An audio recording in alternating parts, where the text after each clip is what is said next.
Hello friend, मैं lucky Kumar LN के board में आपका स्वागत है। आज इस वीडियो में हम आपको जीव विज्ञान के चैप्टर 5 हमारा पर्यावरण के बहुत ही महत्वपूर्ण ऑब्जेक्टिव क्वेश्चन बताने वाले हैं। इस वीडियो में हम आपको 20 महत्वपूर्ण ऑब्जेक्टिव क्वेश्चन बताएंगे। पिछले वीडियो में हमने हमारे पर्यावरण से एक पार्ट वीडियो बना चुके हैं, तो वीडियो का स्किप मत कीजिएगा, वीडियो को शुरू से अंत तक देखिएगा। तो चलिए स्टार्ट करते हैं। क्वेश्चन 21, निम्न से कृत्रिम प्रशिक्षण तंत्र कौन है? यहाँ बता रहे निम्न से कृत्रिम प्रशिक्षण तंत्र कौन है? ऑप्शन ए फुलवारी, बी पार्क, सी जल जीवशाला, डी में सभी। तो निम्न से कृत्रिम प्रशिक्षण तंत्र कौन होता है? तो फुलवारी, पार्क, जल जीवशाला, ये सभी कौन है? मनुष्य बनाते इसको। ठीक है, ये सभी क्या हो गया? कृत्रिम प्रशिक्षण तंत्र हो गया। ठीक है, यहाँ पर राइट ऑप्शन डी। चलिए अगला क्वेश्चन देखते हैं।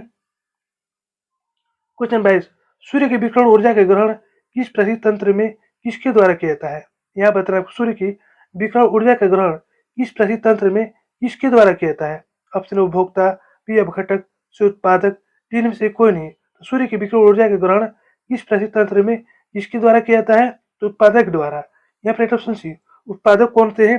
तो पेड़ पौधे, घास से क्या है, ये सभी उत्पादक होते हैं। यही क्या करते हैं कि सूर्य की विकिरण ऊर्जा का ग्रहण करते हैं। ठीक है, चलिए अगला क्वेश्चन देखते हैं।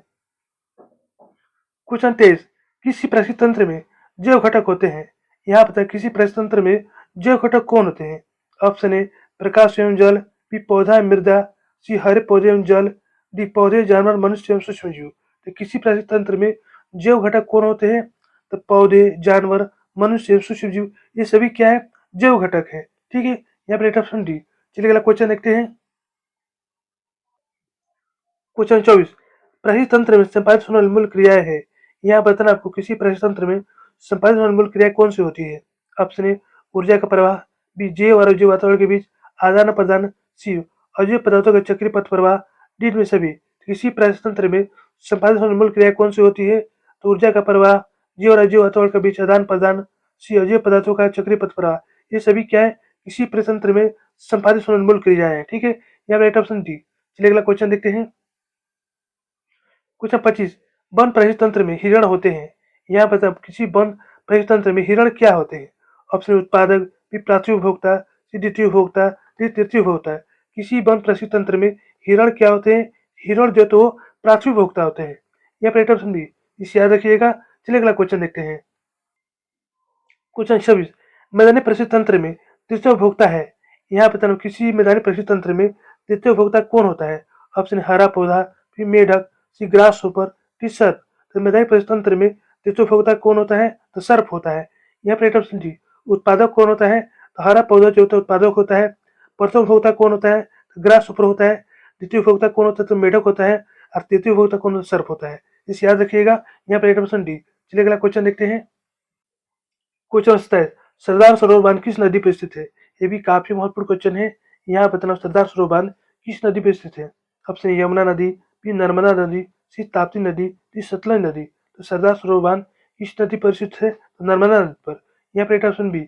और सरदार सरोवर बांध किस राज्य में स्थित है? गुजरात राज्य में। इसे भी याद रखिएगा। चलिए अगला क्वेश्चन देखते हैं। क्वेश्चन 28, उत्पादक भोजन बनाने के लिए क्या करते हैं? ये भी काफी महत्वपूर्ण क्वेश्चन है। यहाँ पर तरफ उत्पादक भोजन बनाने के लिए क्या करते हैं? ऑप्शन ए प्रकाशण, बी श्वसन, सी वाष्पोत्सर्जन, तीन में से कोई नहीं। तो उत्पादक जो होते हैं भोजन बनाने के लिए क्या करते हैं? तो प्रकाश संश्लेषण क्रिया द्वारा भोजन बनाते हैं। उत्पादक कौन होते हैं? तो हरे पेड़ पौधे जो होते हैं उत्पादक होते हैं। इसे याद रखिएगा। चलिए अगला क्वेश्चन देखते हैं। क्वेश्चन 29, निम्न से कौन वैश्विक उष्मांक के लिए उत्तरदायी है? ये भी काफी महत्वपूर्ण क्वेश्चन है। यहाँ बता निम्न से कौन वैश्विक उष्मांक के लिए उत्तरदायी है? Option carbon dioxide, B oxygen, C nitrogen, D helium.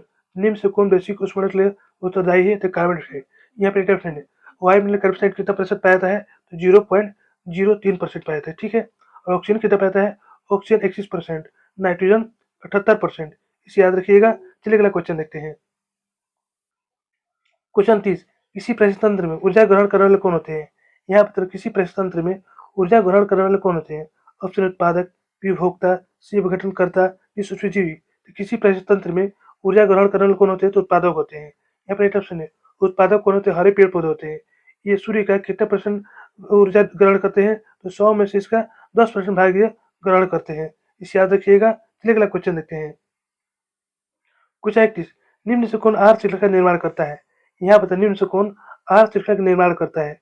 Option A घास गेहूं बकरी, ये गलत है। घास हिरण और बाघ, ये सही है। बकरी घास और मनुष्य, ये भी गलत है। इनमें से कोई नहीं है। तो निम्न से कौन आहार श्रृंखला का निर्माण करता है? तो घास हिरण और बाघ। यहाँ पर ऑप्शन बी, इसे याद रखिएगा। चलिए अगला क्वेश्चन देखते हैं। क्वेश्चन 32, निम्न से कौन पर्यावरण के लिए अनुकूल नहीं है? यहाँ बता, निम्न से कौन पर्यावरण के लिए अनुकूल नहीं है?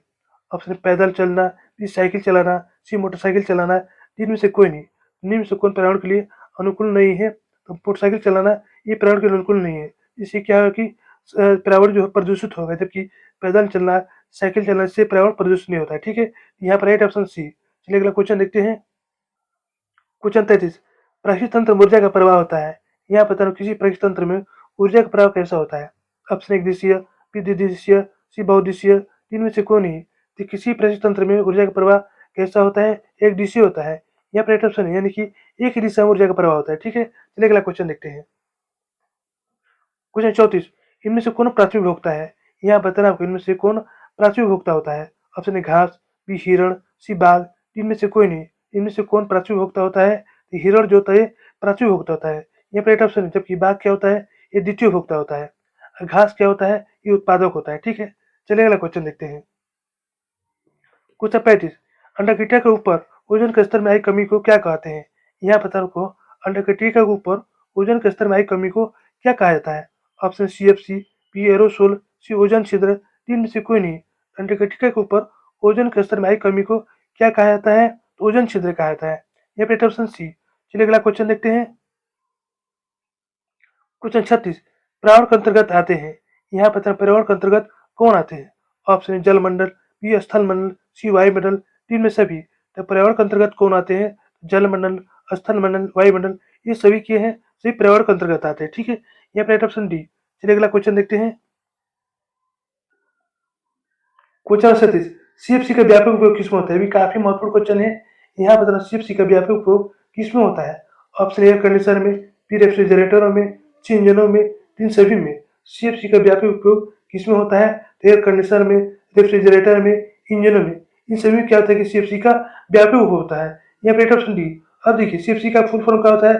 तो क्लोरोफ्लोरोकार्बन होता है। इसी भी याद रखिएगा। चलिए अगला क्वेश्चन देखते हैं। क्वेश्चन 38, निम्न से कौन उत्पादक है? यहाँ बताना निम्न से कौन उत्पादक है? ऑप्शन सर्प, बी मेढक, सी घास, तीन में से कोई नहीं। तो निम्न से कौन उत्पादक है? तो घास जो होता है उत्पादक होता है, ये अपना भोजन जो है स्वयं बनाता है। ठीक है, चलिए अगला क्वेश्चन देखते हैं। क्वेश्चन 39, ओजोन परत को कौन नष्ट कर रहा है? यहाँ बता रहे ओजोन परत को कौन नष्ट कर रहा है? Option A carbon dioxide, B oxygen, C hydrogen, D chlorofluorocarbon. तो ओजोन परत को कौन नष्ट कर रहा है? तो क्लोरोफ्लोरोकार्बन। ठीक है, यहाँ पर ऑप्शन डी। चलिए अगला क्वेश्चन देखते हैं। क्वेश्चन 40, CFC है। यहाँ पर CFC क्या है? तो CFC क्लोरोफ्लोरोकार्बन है। ठीक है, यहाँ पर राइट ऑप्शन है। तो दोस्तों, ये पर हमारा वीडियो समाप्त होता है। यहाँ पर मैं आपको 20 महत्वपूर्ण ऑब्जेक्टिव क्वेश्चन बता दिए हैं, इसे अच्छे से याद कर लीजिएगा। यदि हमारी वीडियो आपको अच्छी लगती है तो लाइक सब्सक्राइब जरूर कीजिएगा, बेल आइकन जरूर दबाइएगा, जिस नए वीडियो को नोटिफिकेशन आपको मिलता रहे। धन्यवाद।